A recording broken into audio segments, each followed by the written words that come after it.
আমরা এখন যাচ্ছি, একটা ঘর ভাড়া নিলাম, সেখানে সব লাগেজ রেখে হেলমেট ব্যাগ সমস্ত কিছু রেখে বেরিয়ে পড়লাম।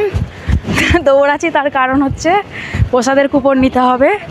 এর আগেও দুবার এসছি, একবার কুপন ঠিকঠাক পাইনি, তো যেরকম নেব প্রসাদ মনে করছি সেই কুপনটা নেওয়ার জন্য একটু তাড়াহুড়ো করছি, বেরিয়ে যাব প্রসাদ নিয়ে। তখন তোমাদের দেখাচ্ছি।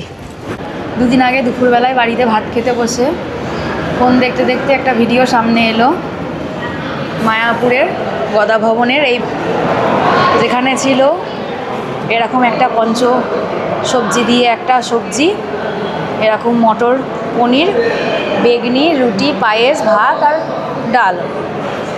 তো সেখানে আমার দেখে, তো সেই ভিডিওটা দেখে আমার এতই ইচ্ছে করছিল খেতে, আমি নিজে খাচ্ছিলাম ভাত, তো সেই প্রসাদ খেতে আমার এতই মন চাইছিল আমি কি বলবো।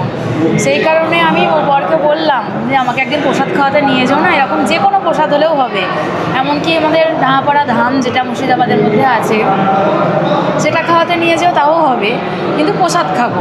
আমি ভাবতে পারিনি যে মায়াপুরে চলে আসবো হঠাৎ করে, এরকমভাবে এসে এইরকম মহাপ্রভু প্রসাদ পাবো। দারুণ, কেমন গো?